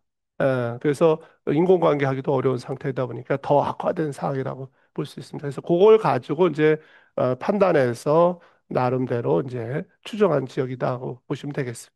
예. 그다음에 이제 아까 교수님께서 발표하실 때 질소 비료를 좀 크게 강조하셨는데 여기 질문에 하면 칼륨이나 인산 우리가 세 개죠. 그 세 개 큰 비료 저기 성분 중에 하여튼 왜 칼륨이나 인산 비료보다 특별히 질소 비료를 강조하셨는지에 대한 어떤 특별한 이유가 있으신지를 질문하시네. 예, 우리가 이제 비료의 3요소는 NPK, 질소, 인산, 칼륨 이 세 가지를 얘기를 하는데요. 실제로 이제 식물이 가장 많이 필요한 것의 넘버원 그 요소가 바로 질소입니다. 그래서 그렇기 때문에 사실은 이제 작물 생산에 있어서 가장 우선적으로 고려될, 그러니까 셋 중에 하나를 골라야 된다 그러면 당연히 질소 비료가 제일 중요한 면이 있고요. 또 하나가 이제 이 그 칼륨이나 인산 같은 경우는 특히 이제 인산 같은 경우는 토양에 흡착이 잘 되기도 하고 이제 그런 특성을 갖고 있고요. 어느 정도는 사실은 또 토양에서 자연적으로 공급되는 양도 좀 어느 정도 있다고 볼 수 있습니다. 근데 이제 칼륨 질소 같은 경우는 이동성도 되게 높고요. 로스도 많이 발생하기 하고 또 작물이 특히 이제 초기 생육된 게 하고 그다음에 이제 그막 등숙하는 그 시기에 질소 시비가 상당히 중요합니다. 그 등숙하고 그 어떤 생산성 측면에서 그래서 이제 그런 측면에서 이제 질소 비료의 어떤 그 공급 가용성 여부 가능 여부가 일차적으로 이제 작물 생산성을 결정하는 데 제일 중요하다고 보시면 됩니다. 그래서 질소 비료를 강조한 거고요. 사실은 이제 칼륨이나 인산에 대한 정보도 물론 이제 있지만 상대적으로 이제 뭐 북한의 일상에서도 아까도 그 비료 수입한 양도 보면 주로 질소에 집중되어 있고 인산 칼륨은 거의 수입하지 않을 정도로 북한 입장에서도 가장 시급하게 느끼는 것이 이제 질소 비료의 공급이라고 판단하기 때문에 그런 거로 보여집니다. 예. 그리고 이건 또 질문이 계속 올라오는데, 이건 아주 그 의미로운 것 같습니다. 하여튼 저도 아까 코멘트를 했지만, 하여튼 기후변화로 인해서 이제 우리 한반도의 작물 재배 적지가 바뀌고 네, 있잖아요. 그러니까 그렇죠. 뭐 사과 재배지가 옛날엔 주산지가 뭐 경북 대구에서 지금은 강원도 평창이나 뭐 양구로 올라온 것처럼. 그래서 남한에서는 재배가 어려울 수 있는 작물들 중에서 북한에서 오히려 재배 적지가 확대될 가능성이 있는 뭐 작물이겠죠. 사례가 있을까요? 그렇다면 남북 농어협력 측면에서 어떤 실질적인 시사점이 있는지 그거에 네. 대해서 질문하세요. 이 질문이 아주 전문가적인 질문을 하셨어요. 제 생각에 양서린님은 전문가신 것 같습니다. 예, 음, 아주 좋은 질문을 해주셨고요. 사실은 제가 아까 이제 마지막에 이제 결국 우리가 식량 안보라는 것은 단순히 이제 우리가 아는 주곡작물만 말한 게 아니라 채소라든지 뭐 축산에서 비롯되는 다양한 단백질원까지 포함한 전체적인 식량인데요. 사실은 한반도 전체 차원에서 사실 고려를 해야 된다라고 이제 말씀을 드렸는데 그와 어떤 연계되는 내용이라고 볼 수 있습니다. 사실은 이제 지금 이제 남한의 경우는 이제 특히 뭐 제주도나 전라남도 지역 또는 이제 아열대화된다 이렇게 얘기를 할 정도로 좀 그 기후 변화가 좀 심각하게 이루어지고 있고요. 그러면서 많은 작물이 북상하고 있습니다. 대표적으로 이제 그 평창에서 요새 평창이나 횡성에서 사과가 많이 재배되고 있죠. 그 얘기는 뭐냐면 평창이나 횡성이 많이 재배되던 작물이 뭐겠습니까? 감자라든지 또 고랭지 채소들이 되겠죠. 예, 그러니까 어, 소위 말해서 좀 서늘한 기후를 좋아하는 작물들의 경우는 지금 남한에서 생산할 수 있는 적지가 점점 줄어들고 있다라고 보시면 됩니다. 그래서 어쩌면 시감자라든지 감자 같은 경우는 북한에서 생산하기가 물론 재배 면적도 북한이 상당히 많지만 그래서 이제 그런 작물들의 경우는 북한에서 생산한다든지 특히 이제 시감자 같은 경우도 사실 고랭지에서 생산을 해야 되는데 그렇다면 북한이 아주 좋은 입지라고 볼 수도 있고요.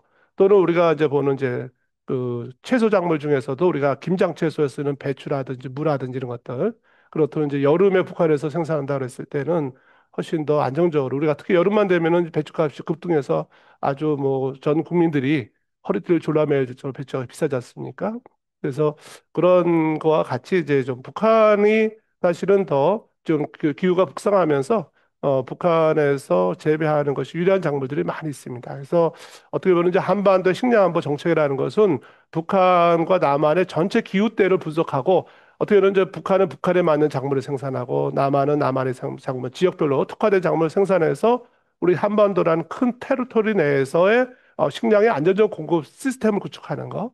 그게 바로 이제 한반도를 기반으로 한 그러니까 통일 대비 또는 한반도를 기반으로 한 식량안보 정책이 되지 않을까 생각하고 아마 앞으로 이것은 좀 더 우리가 많은 협력과 연구를 통해서 뭐 좀 더 이 한반도를 기반으로 한 그런 안들이 마련되지 않을까 생각을 합니다. 예, 거기에 대해서 저도 뭐 추가적으로 좀 말씀드리면 사실은 경제적으로도 북한을 위해서도 요새 계약 재배라 그럽니다. 만약에 이제 화해 국면이 된다면 뭐 고냉지 채소 같은 경우가 앞으로 우리가 이제 김치를 먹고 살아야 되잖아요. 그래서 이 고냉지 채소가 지금 온난화가 돼서 북쪽으로 올라가야 될 겁니다. 그래서 그런 거를 서로 계약 재배를 한다면 북한도 도움이 되고 우리도 도움이 되는 이런 아주 좋은 사례가 아닐까 생각이 되고요. 또 여기 그 질문 중에 아주 중요한 또 질문인데 이 북한의 아마 식량이나 생육 이런 관련 정보 부족 또 신뢰성, 통계 신뢰성 문제를 보완하기 위해서 원격 탐사와 같은 방법이 실제로 사용되는지 궁금하고 또 누리호와 같은 발사체를 통해 데이터 수집을 위한 농업위성 제가 알기로 이제 진흥청에서 요새 그 연구한다고 하는 센터를 만든다는 것 같던데요. 하여튼 농업위성을 개발하는 것이 효과적인지도 궁금합니다. 이런 질문을 하셨네요. 네네. 뭐, 그, 정재빈 님도 아마 이게 이쪽에 음. 그래도 좀 관심을 갖고 있는 전문가 분 중에 한 분이 아닌가 생각을 합니다. 예, 실제 이 원격 탐사를 통해서 얻는 정보가 앞으로 더 중요할 겁니다. 북한의 경우 직접적으로 우리가 정보를 확보하는 데는 어려움이 있기 때문에 우리가 인공위성을 이용해서 얻어진 그 정보를 기반으로 해서 뭐 재배 면적을 산출한다든지 우리가 보통 이제 NDVI라든지 희생지수를 통해서 쭉 북한의 어떤 지리적인 환경에 따라서 어떤 작물이 어떻게 재배되고 있고 또 작황이 어떤지라는 것을 추정하는 데 충분히 가능하다고 생각합니다. 근데 이제 아직까지는 이제 우리가 사용되는 정보의 어떤 해상도가 좀 떨어지기 때문에 그래서 아마 이제 그 정확도가 떨어지고요. 사실은 이제 위성 정보의 정확도를 높이려면 사실은 우리나라 같이 산악지대가 많은 데는 그 정보를 해석하는 데 좀 어려움이 있습니다. 일본 이제 서해안 같이 평야지대, 플랫한 지역은 그건 괜찮지만 산악 지역에 있는 것까지 더 정확하게 추정해서 분석하기에는 좀 한계는 좀 있거든요. 그렇지만 이제 우리나라의 자체적인 농업위성이 발사되고 거기서 많은 이제 국내 정보를 기반으로 해서 스터디가 된다 그러면 그 정보를 기반으로 해서 그 기술을 기반으로 해서 북한의 지역별 어떤 그 농업에 대한 생산 추정이라든지 또는 뭐 상황 판단 뭐 이런 것들을 좀 충분히 해볼 수 있을 거라 기대가 되고요. 아마 이런 주제들은 아마 이제 앞으로 이 젊은 세대들이 많이 한번 관심을 갖고 끌어갈 수 있는 좋은 연구 주제가 아닌가 생각을 합니다. 예, 잘 들었습니다. 그다음에 아마 요거는 질소비료 지원 같은데 하여튼 질소비료 지원은 대북 제재에 걸리는지요? 또 이런 대북 제재, 국제사회 대북 제재 하에서 남북 농업 협력이 가능한 분야가 뭐 있는지요? 이런 김현철 교수님의 질문이신데요. 예, 예. 음, 예, 예. 예, 김희철 교수님 감사합니다. 이 좋은 질문 해주셔서. 어, 사실은 이제 뭐, 제재 하에서도 남북 농업 협력이 가능한 분야는 어떤 것인가 아주 중요한 질문인데 사실은 어, 직접적으로 남북 간의 인적 교류나 또는 뭐 정보 공유나 이런 채널이 사실은 현재 상태는 다 끊겨 있는 상태라고 보시면 정확하지 않나 생각합니다. 아마 우리 임정민 교수님도 이쪽에 전문가시기 때문에. 그런데 사실은 우리가 이제 지난 2023년도까지 한 연구 과제는요, 어떻게 했냐면요. 직접 북한을 우리가 들어가서 같이 현장 테스트를 할 수 없기 때문에 북한과 비슷한 기후대의 남한, 또 북한과 비슷한 기후대에 있는 북한과 적경 지역에 있는 중국과 사실은 그쪽에서 이제 연구를 했었습니다. 그래서 단동이라든지 연변 쪽, 그다음에 우리나라에서는 이제 평창, 우리 서울대학교 평창 캠퍼스 있죠. 거기서 이제 북한의 상황 시뮬레이션에서 여러 가지 이제 그 재배적인 실험을 통해서 북한의 어떤 생산 현황이 어떤지도 추정도 해보고 그걸 어떻게 개선할 수 있을까? 그래서 그렇게 우리가 미리미리 북한과 교류는 끝나졌지만 우리가 이제 그런 유사한 환경에서 연구를 해서 데이터를 축적해 놓으면 이제 북한 관계가 이제 개선되면 그 정보를 기반으로 해서 빠르게 우리의 기술들을 해결책을 북한에 제시할 수 있을 것이다라는 그런 가정하에서 그동안에 연구를 해왔었던 거고요. 근데 그 아쉽게도 이제 그 연구가 2023년도 말로 종료가 되고 후속 연구가 만들어지지 못하고 있습니다. 그래서 좀 기대하건대 좀이뭐 현 정부에서는 좀 그런 남북 농업 협력을 위해서 직접적으로 당장 교류를 못 하더라도 여러 가지 좀 유사한 환경에서라도 좀 연구가 추진이 된다면 아마 어떤 좋은 유의 있는 그 시간을 놓을 수가 없이 왜냐하면 지금 우리가 교류가 없다고 해서 그냥 가만히 있기보다는 지금이라도 좀 어떤 형태든 간에 좀 그런 기술 지원할 수 있는 연구를 좀 선행적으로 하면 좀 더 협력했을 때 좀 더 임팩트 있게 좀 효과성을 좀 발휘할 수 있지 않을까 기대를 하고요. 비료를 공급하는 거는 아마 제가 알기로는 뭐 제재 대상이 아닌가 생각을 하는데요. 그래서 아마 지금 우리가 질소 비료를 공급하고 싶어도 공급할 수 없는 상황이 아닌가 생각하고 있습니다. 예. 뭐 현재는 하여튼 뭐 사실은 어떤 측면에서는 인도주의적 차원에서 하는 뭐 자연재해나 또 농업재해 요거와 관련된 것들은 뭐 지원도 가능할 것 같은데 이건 또 특히 상대방이 있는 거기 때문에 이 북한이 또 수용성이 좀 있어야 된다고 저는 생각이 됩니다. 그런 차원에서는 뭔가 국제사회에서 크게는 뭐 미국과 북한 또 뭐 이런 국제사회의 이런 것들이 좀 우호적인 분위기로 바뀐다면 뭐 사실은 인도적인 차원에서 이루어지는 또 그 영양이나 영양 결핍 문제나 식량 부족 문제나 이거와 관련된 거는 국제사회도 좀 허용해 줄 수 있지 않을까 생각이 되고요. 그래서 저 생각에는 아무튼 이번 정부 혹은 또 최근의 국제사회 분위기가 조금은 지금과 같은 아주 초고도의 경색 국면에서 좀 풀어져 나갈 가능성이 뭐 과거보다는 있다고 보기 때문에 그런 가능성이 있지 않을까 생각이 되고요. 그다음에 여기 이 온난화가 북한 식량 생산량은 어느 정도 해결할 수 있다고 보시는지 예, 아유, 궁금하더라고요. 아주 어려운 질문을 주셨습니다. 이것에 추정치를 제가 제시할 수 없다는 것에 대해서 우선 죄송스럽게 생각하고요. 다만 이제 사실 온난화는 하나의 요소입니다.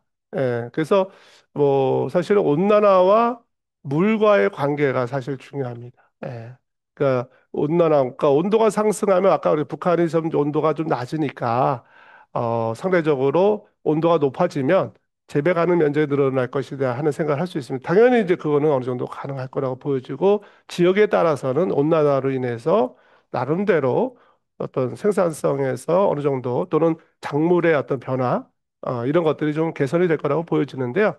이제 그런데 이제 결국은 아무리 온난화가 되더라도 나머지 어떤 기반적인 농자재라든지 비료라든지 또는 뭐 관계라든지 물 이런 것들이 같이 해결되지 않으면 사실은 안 되거든요.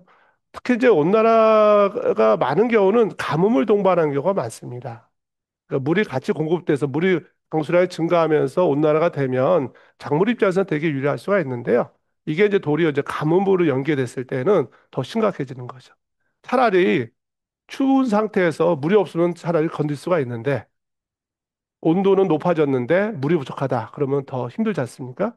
이제 그와 같은 거죠. 그래서 그거는 이제 뭐 지금 뭐 단정할 수는 없지만 그 밸런스가 사실 중요한 것 같습니다. 그래서 다행히 이제 아마 이제 한반도는 상대적으로 가뭄에 전체적으로 이제 가뭄은 그러니까 강수량은 많아질 거라고 추정을 합니다. 우리가 그 기후변화 시나리오에서 보면 문제는 이 물이 연중 균일하게 오는 게 아닌 거죠. 북한의 경우는 물이 부족하다고 얘기했는데 봄과 가을에는 물이 부족해요. 근데 여름에 비가 많이 와서 홍수가 납니다. 근데 그것이 좀 익스트림한 환경들이 노출되기 때문에 사실은 제일 걱정하는 것은 지구 온난화의 걱정은 평균치는 올라가지만 문제는 익스트림한 환경 이게 더 빈번해질 수 있다라는 것이기 때문에 이거는 북한만의 문제가 아니라 우리나라도 직면해 있는 그런 리스크가 아닌가 생각합니다. 예, 시간 관계상 마지막 질문으로 하겠습니다. 최근 북한에서도 대규모 온실 농장을 많이 건설하고 있다고 들었는데, 이런 북한이 계획대로 이런 성과를 얻을 수 있는지, 예, 또 한계가 있는지, 요거에 대해서 좀 설명해 주시길 바라는 질문이 있었습니다. 네. 어, 이것도 좀 어려운 질문이긴 합니다. 예. 당연히, 그 온실 농장이 되는 목적 중에 하나는요. 그 결국은 이제 온도를 좀 여름과 같이 온도를 상승시키자. 아까 우리가 온실, 따뜻할 온자를 쓰는 거잖아요. 그러니까 이제 온도를 높여주겠다. 그래서 추운 데서도 날씨가 추운 상태도 작물 생산을 좀 더 해보고 또 생산성을 높여보겠다는 취지가 일차적인 문제거든요. 당연히 이제 온실 농장이 제대로 건설되고 아마 이제 온실이 어떤 규모로 될지는 잘 모르겠습니다. 우리나라에서는 이제 온도 조절까지 가능한 정도의 온도를 말하는 것인지 아니면 그냥 이제 우리가 비닐하우스처럼 비닐을 덮어서 보온하는 정도에서 상대적으로 이제 그 안에 이제 그 저기 보온 효과로 인해서 좀저 전체 온도를 좀 높여주는 온실가스 효과를 그 온실 이펙트를 통해서 온도를 높여주는 거를 말하는지는 잘 모르겠지만 기본적으로는 이런 환경이 좀 있으면 상대적으로 작물의 생산의 유연성들이 높아집니다. 그러면 다양한 채소라든지 주로 이제 온실 농장이라는 것이 거기서 벼를 재배하거나 뭐 옥수수 재배하겠다는 게 아니고 주로 이제 채소 작물들 중심으로 이제 하겠다는 얘기거든요. 그러면 뭐 당연히 다양한 채소들이 좀 연중 또 그동안에 뭐 제한적이었다면 꾸준히 생산될 수 있을 거라고 보여지고요. 근데 이제 시간이 지나서 이게 확대될 때는 문제는 뭐냐면 이제 여름에 이제 온실에서는 너무 또 고온이 되니까 이제 어려움이 좀 있겠죠. 예, 그래서 이제 그런 상태. 특히 채소작물이 상당수가 채소작물은요 저온성 작물이 많습니다. 과채소는 높은 온도를 요구하지만 우리가 있는 엽채소들은요 주로 낮은 온도를 서늘한 온도를 더 선호합니다. 그렇기 때문에 대상 작물에 따라서는 그 좀 달라질 수가 있죠. 이제 봄이나 겨울 같은 데는 뭐 채소 작물이나 이런 것들을 생산하는 데서 도움이 될 거고요. 여름에는 그때 이제 그 온실에서 뭐 예를 들어서 과채소 중심으로 재배한다든지 하면 그래서 그러면 이제 고온에 대한 피해를 줄이면서 과일 생산도 좀 가능하지 않을까 생각을 합니다. 그래서 뭐 이것은 뭐 당연히 뭐 좀 많이 개선될 거라 보여지고요. 예. 당연히 이제 뭐 한계는 있지만 이제 그것이 뭐 다른 어떤 기술적인 어떤 뭐 발전에 병행해서 앞으로 또 북한에서도 해결을 해야 될 거라고 생각을 합니다. 예. 예, 대단히 감사합니다. 그리고 특히 60여 명 이상의 분들이 지금 그 온라인으로 참석해 주셔서 감사드리고요. 아무튼 우리 김도순 교수님이 1시간가량의 강의, 또 지금 거의 30분가량의 질의응답 그 시간에 아주 열정을 바쳐서 수고해 주셨습니다. 그럼 이것으로 제 35차 평화 포럼을 마무리하도록 하겠습니다. 끝까지 함께 해주신 여러분 감사드리면서 앞으로 우리 평화 포럼이 계속 이어집니다. 여기에도 지속적인 관심과 또 적극적인 참여 부탁드리면서 이상으로 마치도록 하겠습니다. 대단히 감사합니다. 예, 감사합니다. 수고하셨어요. 예.